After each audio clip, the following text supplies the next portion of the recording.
Michael D. O'Brien is one of the most well-known now living Catholic novelists. His breakthrough novel was Father Elijah, the 1996 apocalyptic tale of a Carmelite friar struggling against the forces of the Antichrist.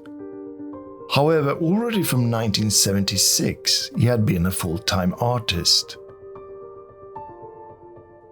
There is a growing number of scholarly works on his novels, while his art has not received the same attention.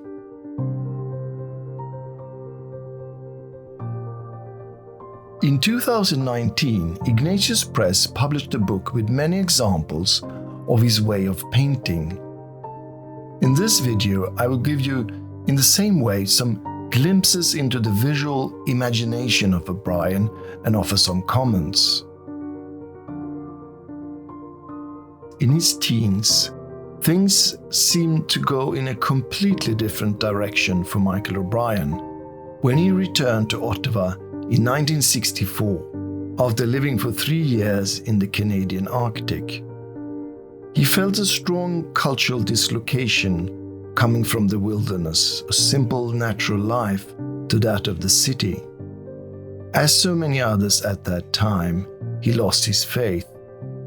He began to read French existentialist works and developed an interest in alternative spiritualities before having a momentous reconversion experience. After one night of intense spiritual battle against an unseen evil force, he returned to his childhood Catholic faith. He began to draw and then also to paint, primarily nature motifs.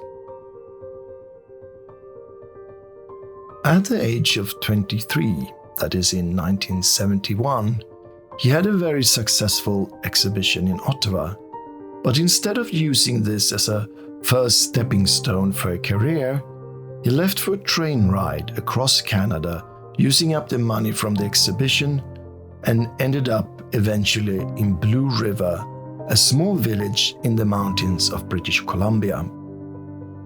There he helped a Catholic mission by doing various forms of manual labor. In a sense, he was a Christian hippie, living in a small shed in the wilderness, but not doing any art.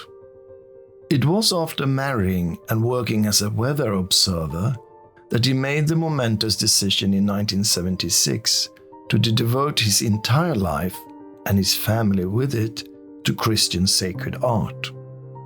He put his brushes under the altar in the small church of Blue River and prayed for help.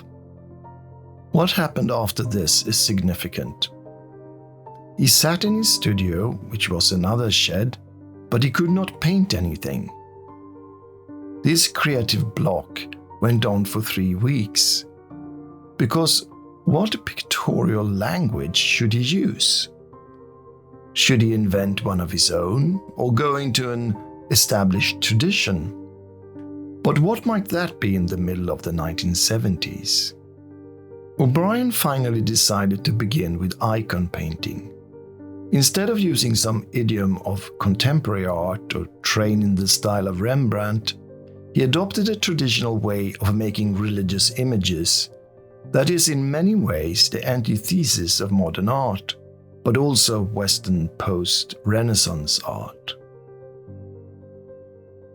The icon disciplines the artist, making his subjectivity disappear under the rules and logic of the sacred. O'Brien painted mostly icon images for 7 years, but he was not part of an Eastern Orthodox tradition. During the period that he worked mostly with icons, O'Brien wrote a small book that is still unpublished, at least in book form, in which he laid out his approach to sacred art.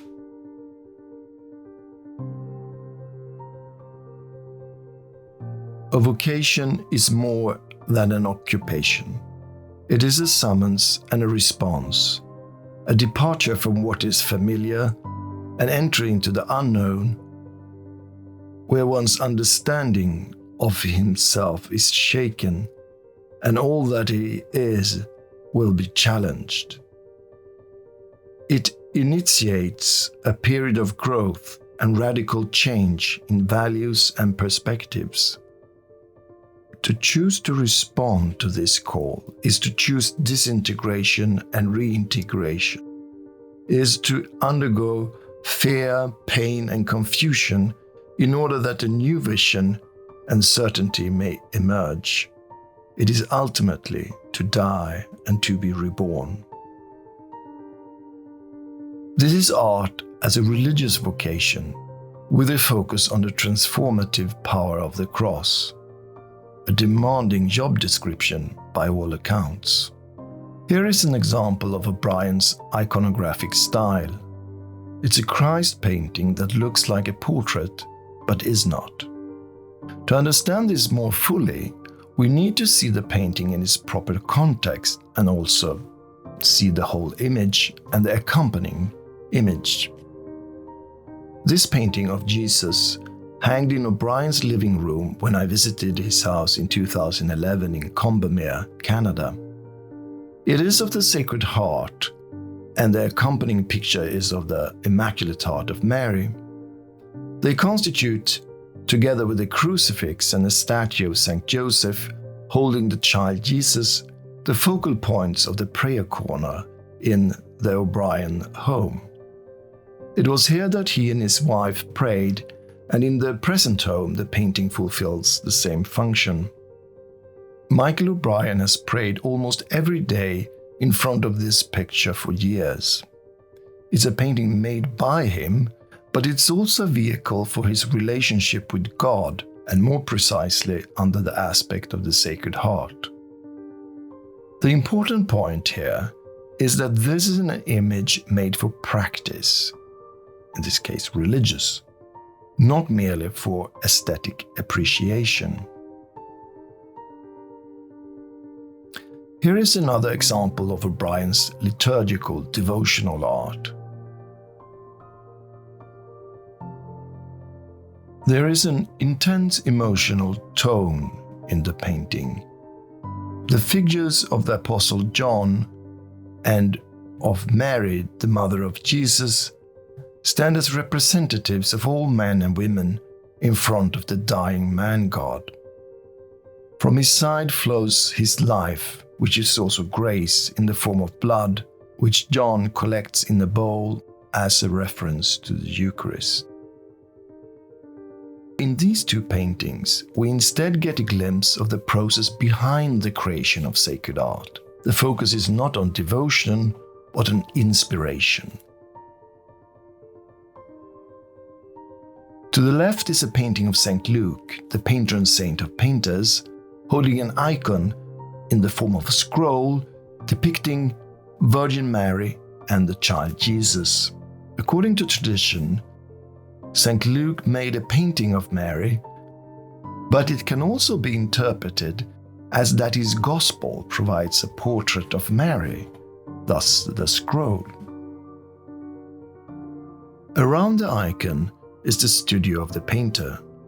A swift swallow bearing spiritual inspiration rushes in from the left. To the right is a representation of the artist painting a similar painting as St. Luke. These two paintings show how O'Brien stayed close to the formal language of the icon, but began to move away from its strict rules, and instead he adopted a more flowing, symbolical, expressionist style suffused with a strong interiority. This is one of O'Brien's most successful pieces of sacred art that combines the symbolical clarity of the icon with the flowing forms of interior expressiveness.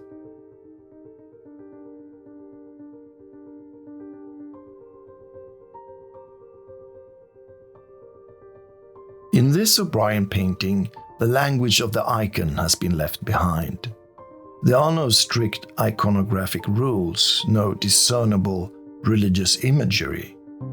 But we already know that the swallow is a creature carrying spiritual significance, perhaps a figure for the Holy Spirit.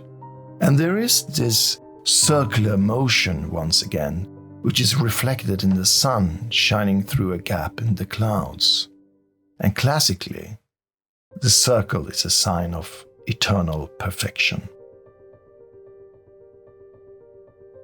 This is a variant on the former image, now with a woman holding a child, while a man is taking care of the rudder. But if you return for a moment and look carefully at the previous painting, we see that there are two figures in the boat there also. The boat is on a stormy ocean with high, sharp, threatening waves. Is it the Madonna with baby Jesus? What is the symbolical meaning? It is hard to know. We must lean on the general human feeling of helplessness in front of nature, of trying to steer through the storm, of protecting the defenseless. But we have here left the communal nature of ritual and devotional religious symbols. Still, it is stylized, not realistic. It is symbolic, but in a suggestive way, with strong primary colors of blue, red, and milder variants of green, but no yellow colors.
Michael O'Brien has been working with different styles in his paintings. They range from liturgical devotional pictures according to recognizable Christian symbolism to combinations of expressionist and personal symbolical language. The danger or promise, depending upon one's interest and institutional belonging, is that the language becomes private and close to the ineffable instead of using the conventional language of Christian sacred symbolism. There is thus in O'Brien's paintings a tension between public liturgical Christianity and personal interior spirituality. And this is a tension which is not resolved. The red thread of O'Brien's art is that of a visionary with a prayer life full of inspirations and interior revelatory images, but also with a strong sense of marginalization and suffering. There is little of triumphant Christianity in O'Brien's images. They seldom include many people functioning in social interaction. It is the individual and his or her interior spiritual life that is in focus. This is also important in O'Brien's novels, in which detachment from social life, the individual torn away from his natural surroundings and home, is central.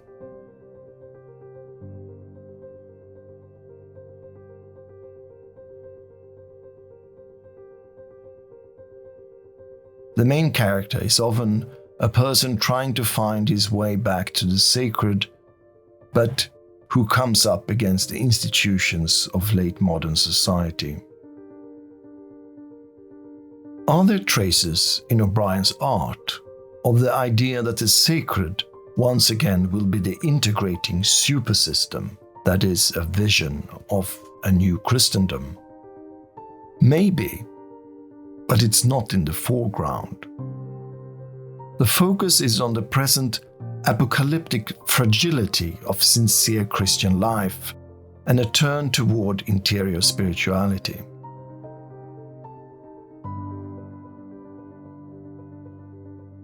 But the question is if it's possible to rebuild the social, ritual, and communal aspects of the sacred from it. The message is of personal authenticity and sincerity.